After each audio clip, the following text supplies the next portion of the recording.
श्री महाकालेश्वर मंदिर समिति द्वारा सावन और भाद्रपद माह में निकलने वाली बाबा महाकाल की छठी सवारी सोमवार को शाही अंदाज में निकाली जाएगी। इस बार बाबा महाकाल भक्तों को घटाटोप स्वरूप में दर्शन देंगे। महाकालेश्वर मंदिर प्रबंध समिति के प्रशासक गणेश कुमार धाकड़ ने बताया कि महाकालेश्वर भगवान की 26 अगस्त सोमवार को छठी सवारी नगर भ्रमण पर निकलेगी, जिसमें पालकी में चंद्रमौलेश्वर, हाथी पर मन महेश, गरुड़ रथ पर शिव तांडव और नंदी रथ पर उमा महेश, डोल रथ पर होलकर स्टेट के मुखारविंद एवं रथ पर श्री घटाटोप विराजित होकर अपनी प्रजा का हाल जानने नगर भ्रमण पर निकलेंगे। श्री महाकालेश्वर भगवान की सवारी निकलने के पूर्व महाकालेश्वर मंदिर के सभा मंडप में भगवान श्री चंद्रमौलेश्वर का विधिवत पूजन अर्चन होगा। उसके पश्चात भगवान श्री चंद्रमौलेश्वर पालकी में विराजित होकर नगर भ्रमण पर निकलेंगे। मंदिर के मुख्य द्वार पर सशस्त्र पुलिस बल के जवानों द्वारा पालकी में विराजित भगवान को सलामी दी जाएगी। उसके बाद सवारी परंपरागत मार्ग महाकाल चौराहा, गुदरी चौराहा, बख्शी बाजार और कहरवाड़ी से होती हुई रामघाट पहुंचेगी, जहां शिप्रा नदी के जल से भगवान का अभिषेक और पूजन अर्चन किया जाएगा। इसके बाद सवारी रामानुजकोट मोड़ की धर्मशाला, कार्तिक चौक, खातिका मंदिर, सत्यनारायण मंदिर, ढाबा रोड, टंकी चौराहा, छतरी चौक, गोपाल मंदिर, पटनी बाजार और गुदरी बाजार से होती हुई पुनः श्री महाकालेश्वर मंदिर पहुंचेगी। सावन भादों में निकलने वाली सवारी के दौरान सोमवार को बाबा महाकाल की छठी सवारी नगर भ्रमण पर निकलेगी। इस बार की सवारी में प्रमुख रूप से बैतूल के गोंड जनजातीय धातिया नृत्य दल शामिल किया जाएगा, जो अन्य भजन मंडलियों की तरह ही सवारी मार्ग पर अपने नृत्य की प्रस्तुति देते हुए चलेगा। श्री महाकालेश्वर भगवान की सोमवार को निकलने वाली छठी सवारी में भी मध्य प्रदेश के मुख्यमंत्री डॉक्टर मोहन यादव की मंशा रूप जनजातीय लोक कला एवं बोली विकास अकादमी, मध्य प्रदेश संस्कृति परिषद के माध्यम से भगवान श्री महाकालेश्वर जी की सवारी में जनजातीय कलाकारों की शामिल किया जाएगा। ये दल बैतूल का है, जो गोंड जनजातीय थातिया नृत्य दल श्री मिलाप इब्ने एवं श्री अविनाश धुर्वे के नेतृत्व में महाकालेश्वर भगवान महाकाल की सवारी में पालकी के आगे भजन मंडलियों के साथ अपनी प्रस्तुति देते हुए चलेगा। मालूम हो कि बैतूल के ग्रामीण क्षेत्रों के कई ग्रामों में इनकी सघनता है। गांव के पशुओं को चराने के लिए ठांटिया भी इनके साथ ही रहते आए हैं। पारंपरिक रूप से पूरे गांव के पशुओं को चराना इनकी आजीविका का साधन है। बैतूल का गोंड जनजातीय थातिया नृत्य बांसुरी द्वारा किया जाता है। ये नृत्य गोवर्धन एवं लक्ष्मी पूजन की रात्रि से प्रारंभ किया जाता है। अक्टूबर से नवंबर तक बैतूल जिले में पूर्वजों की परंपरा का निर्वहन करते हुए ये नृत्य किया जाता है। कहीं इन्हें ग्वाल बंसी ठांटिया नाम से भी जाना जाता है। इन्हें गोंड गायकी के नाम से भी जाना जाता है।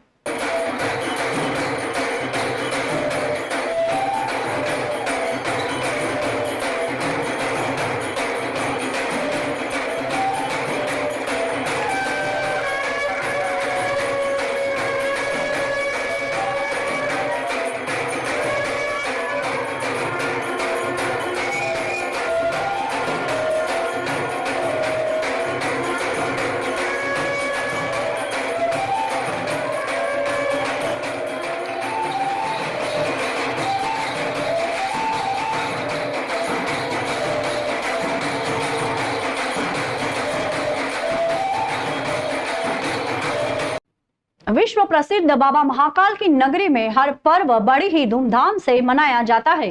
सावन माह खत्म होने के बाद जन्माष्टमी पर्व के लिए जोरों से तैयारियां चल रही है। ये उत्सव धूमधाम से मनाया जाएगा। उज्जैन के गोपाल मंदिर में किस प्रकार तैयारियां हो रही है? ये मंदिर महाकाल मंदिर से कुछ ही दूरी पर गोपाल मंदिर नाम से विख्यात है। ये मंदिर शहर के हृदय स्थल पर भी कहलाता है। द्वारकाधीश गोपाल मंदिर में इस बार जन्माष्टमी महोत्सव पर भगवान श्री द्वारकाधीश का राजाधिराज द्वारकानाथ के शाही स्वरूप में श्रृंगार किया जाएगा, जिसकी तैयारियां जोरों पर है। ये मंदिर काफी प्रसिद्ध है। जन्माष्टमी को लेकर खास बात यह है कि भगवान के श्रृंगार की संपूर्ण सामग्री नाथद्वारा और सूरत से मंगाई गई है। सिंधिया देवस्थान ट्रस्ट के प्रशासक अजय राजेंद्र ढोकने ने बताया कि इस बार जन्माष्टमी पर उज्जैन के गोपाल मंदिर में भगवान द्वारकाधीश का अद्भुत श्रृंगार लोगों को देखने के लिए मिलेगा। यहाँ हजारों भक्त दर्शन करते हैं। जन्माष्टमी पर यहाँ दूर दूर से भक्त दर्शन करने आते हैं। जन्माष्टमी पर भगवान को कोमल वस्त्र धारण कराए जाएंगे। भगवान के लिए मखमली पोशाक भोपाल से आएगी। श्रृंगार मंदिर के पुजारी पावन शर्मा एवं सहायक मधुर शर्मा द्वारा किया जाएगा। मंदिर को रोशनी से जगमग कर दिया गया है। भगवान के जन्मोत्सव की तैयारियां जोरों शोरों से चल रही है। गोपाल मंदिर में विराजमान छोटी बड़ी सभी प्रतिमाओं की साफ सफाई पेंटिंग का कार्य कारीगर कर रहे हैं। बता दें कि 26 अगस्त को सुबह से शाम तक भगवान के दर्शन होंगे। इसके बाद महाअभिषेक के लिए पट बंद कर दिए जाएंगे। मध्य रात्रि 12 बजे महाआरती के बाद दर्शन होंगे, जो रात 2 बजे तक निरंतर जारी रहेंगे। यहाँ रोजाना हजारों की संख्या में श्रद्धालुओं का तांता लगा रहता है। इस बार एक दिव्य संयोग होने जा रहा है कि जन्माष्टमी के अवसर पर सोमवार होने से बाबा महाकाल की सवारी जो है वह संध्या आरती के पूर्व यहाँ पर आएगी। हरि से हरि का मिलन होगा। संध्या आरती के पश्चात भगवान का वर्ष में एक बार होने वाला महाअभिषेक किया जाएगा और उसके पश्चात रात्रि 12 बजे जन्म की जो महाआरती होती है वो की है। 12 से 2 तक आम दर्शन चालू रहेंगे। नंदोत्सव बनाया जाएगा। इसी क्रम में अगले दिन जो है वह जो एक परंपरा चली आ रही है कि प्रसादी वितरण की जाएगी। इस बार प्रतिवर्ष सिंधिया देवस्थान ट्रस्ट द्वारकाधीश गोपाल मंदिर में हर साल जैसे धूमधाम से गोपाल जी की जन्माष्टमी मनाई जाएगी। उसमें अपने को इस बार रात के 9 बजे मंदिर के पट बंद हो जाएंगे और उसमें 9 से 12 तक भगवान का अभिषेक भगवान का स्नान वगैरह किया जाएगा। उसके बाद 12 बजे से दर्शन चालू हो जाएंगे। 2 बजे तक भगवान के पट खुल जाएंगे। बहुत सारी योजनाएं उसमें हमने करनी है कि इस बार मतलब रोशनाई भगवान गोपाल मंदिर में इतनी सारी रोशनाई की है कि पूरा मंदिर सोने टाइप लग जाएगा। इस टाइप की रोशनाई अपन ने इस बार की हुई है। इस बार ऐसा सेवा रहा है कि खुद भगवान महाकाल बाबा हरिहर मिलन हो रहा है। जब उनका महाकाल बाबा खुद गोपाल मंदिर में आ जाएंगे तो हरि का हर से मिलन हो जाएगा और उसके बाद जन्माष्टमी रात के 12 बजे हम करेंगे। खूब बड़ा सहयोग है। जन्माष्टमी के 2 दिन पूर्व उज्जैन के सुप्रसिद्ध नारायणा धाम महतपुर में भगवान श्री कृष्ण की धूमधाम से भव्य सवारी निकाली गई। मुख्यमंत्री डॉक्टर मोहन यादव की मंशानुरूप सवारी में पुलिस बैंड द्वारा भी प्रस्तुति दी गई। पुलिस बैंड द्वारा एक से बढ़कर एक धार्मिक धुनों की प्रस्तुति देकर सवारी की भव्यता को और बढ़ाया। इससे पूर्व नारायणा धाम में भगवान कृष्ण का उपस्थित स्थानीय जनप्रतिनिधियों, गणमान्य नागरिकों और अधिकारियों ने विधिवत पूजा अर्चना की है और सवारी में शामिल हुए। इस अवसर पर कलेक्टर नीरज कुमार सिंह, एसडीएम महितपुर अजय हिंगे सहित अन्य अधिकारी भी उपस्थित रहे। भगवान कृष्ण की सवारी में बड़ी संख्या में श्रद्धालु शामिल हुए। जो आ रही है पाल की, जय हो नंद लाल की, जय घोष और भजन कीर्तन करते हुए उत्साह और उमंग के साथ सवारी में चले। जगह जगह श्रद्धालुओं ने पुष्प वर्षा कर भगवान के दर्शन किए और आरती उतारी।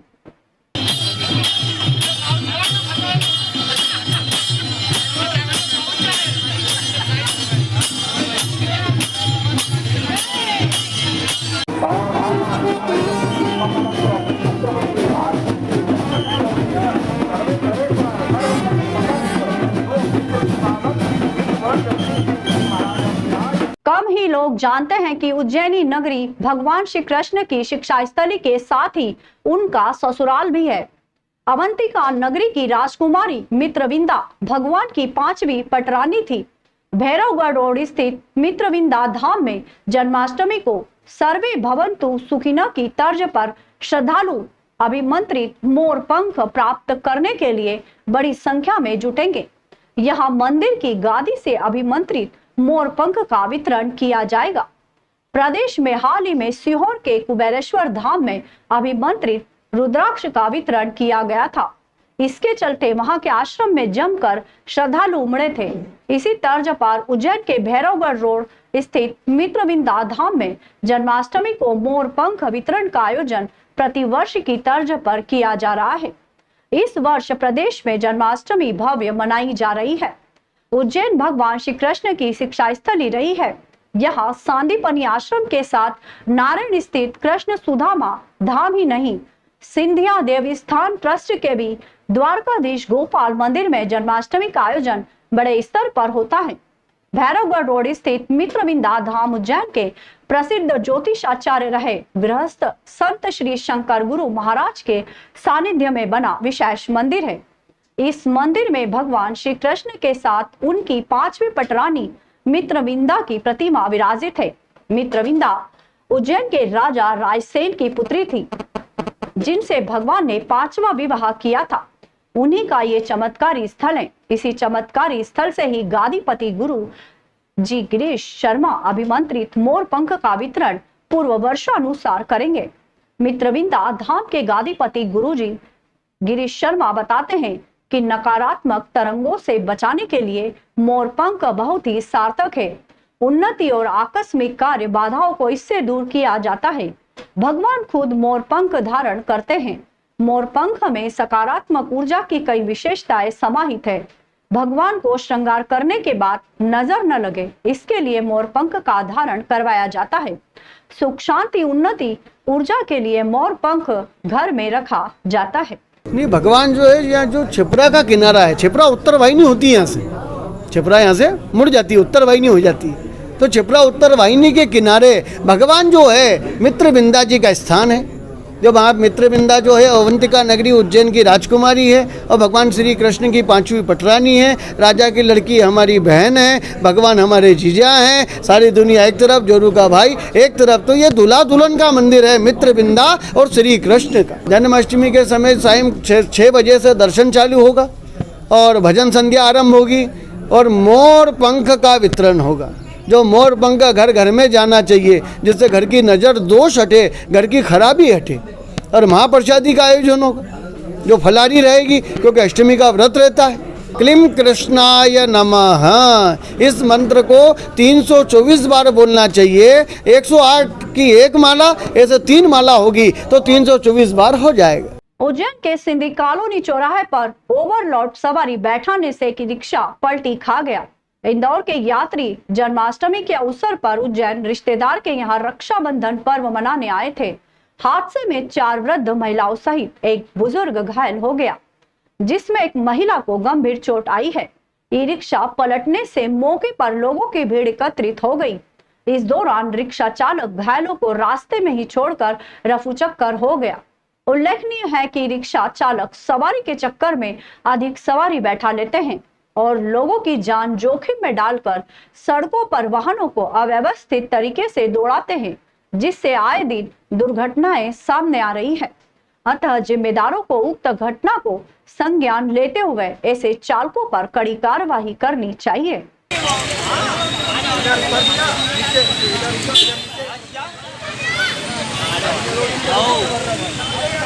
संत राम सिंधी कॉलोनी में 2 पड़ोसियों में विवाद हो गया। विवाद इतना बढ़ गया कि मौके पर ही कॉलोनी के रहवासी बड़ी संख्या में एकत्रित हो गए और पुलिस भी मौके पर पहुंच गई और आपसी समझाइश से मामले को शांत करवाया गया। जानकारी के अनुसार एक परिवारी पेशे से वकील है, जिसके द्वारा पड़ोसी को घर में घुसकर मारपीट करने का आरोप लगाया जा रहा है। वहीं समाज को भी अपशब्द कहे जाने की जानकारी है। विवाद बढ़ने से नीलगंगा पुलिस मौके पर पहुंची और दोनों पक्षों को समझाइश देकर मामला शांत करवाया। विवाद के दौरान बड़ी संख्या में समाज जन आक्रोशित होकर घटनास्थल पर पहुंच गए थे। पीड़ित पक्ष द्वारा प्रकरण दर्ज करवाया बताया जा रहा है।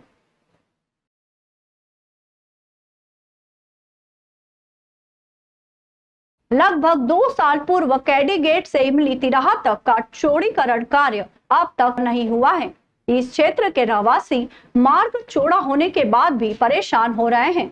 इस मार्ग पर अभी भी सेंट्रल लाइटिंग के अलावा पेवर ब्लॉक लगाने का काम बाकी है। इसी कार्य को शीघ्र पूर्ण करवाने के लिए केडी गेट से इमली तिराहा तक का आज विधायक अनिल जैन कालूहेड़ा, निगम अध्यक्ष कलावती यादव ने अधिकारियों के साथ पैदल भ्रमण किया। उज्जैन में विकास कार्य को गति देते हुए नगर निगम द्वारा लगभग 2 साल पहले केडी गेट से इमली तिराहा तक का चौड़ीकरण कार्य किया गया था। इसके बाद इस मार्ग पर सीमेंट कंक्रीट का कार्य तो पूर्ण कर दिया गया है, लेकिन इस मार्ग पर अभी तक सेंट्रल लाइटिंग पेवर ब्लॉक लगाने का काम नहीं हुआ है। यहाँ लाइटिंग लगाने को लेकर कई बार रहवासियों से विवाद की स्थिति बनी। कभी सेंट्रल लाइटिंग लगाने की बात हुई तो कभी दोनों साइड में लाइटिंग लगाने पर सहमति बनी। इसी वजह से कार्य की गति धीमी पड़ती गई और अभी तक सेंट्रल लाइटिंग और पेवर ब्लॉक लगाने का काम पूरा नहीं हो सका। लेकिन अब विधायक अनिल जैन कालूहेड़ा और निगम अध्यक्ष कलावती यादव ने इस कार्य को शीघ्र पूर्ण कराने का मन बना लिया है। इसलिए आज केडी गेट चौड़ीकरण कार्य के अंतर्गत इमली तिराहा से केडी गेट तक पैदल भ्रमण करते हुए कार्यों का निरीक्षण किया और शीघ्र ही शेष कार्यों को पूर्ण करने के लिए निर्देश प्रदान किए। इस दौरान निगम आयुक्त आशीष पाठक, क्षेत्रीय पार्षद एवं अधिकारी भी मौजूद थे। गौतम मार्ग का निरीक्षण माननीय विधायक जी, सभी इस क्षेत्र के पार्षद और जनता के साथ में किया है।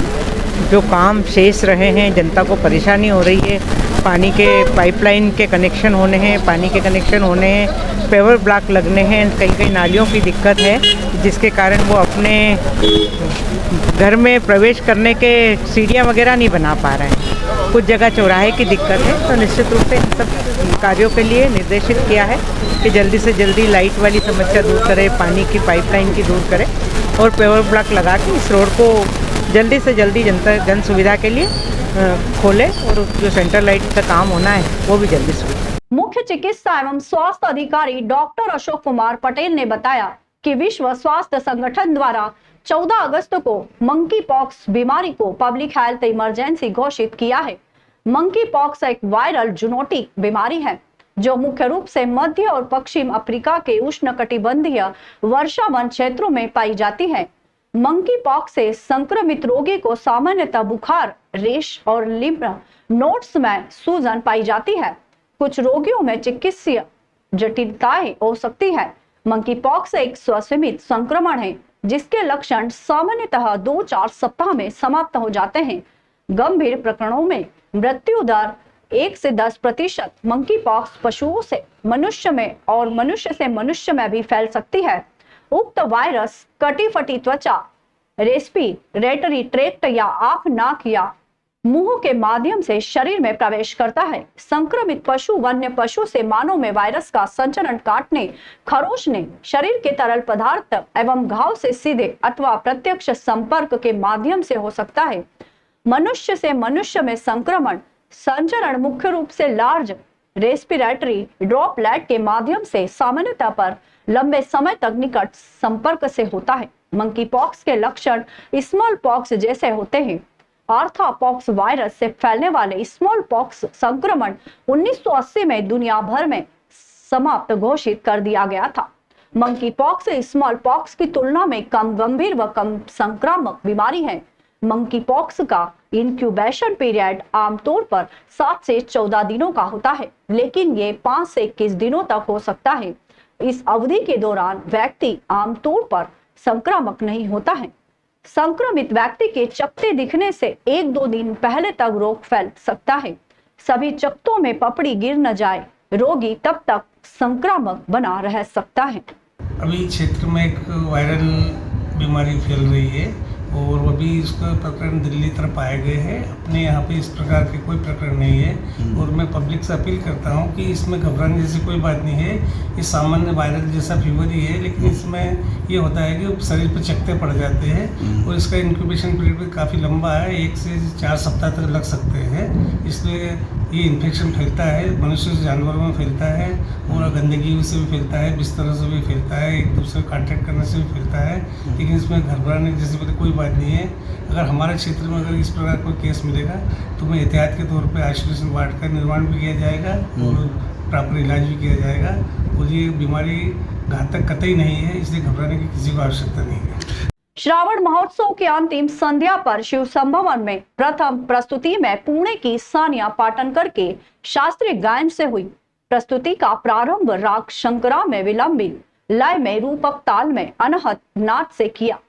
उसके पश्चात राग शंकरा में भी दूत लय एक ताल में शंकर महादेव व तराना एवं सरगम आदि की प्रस्तुति दी गई।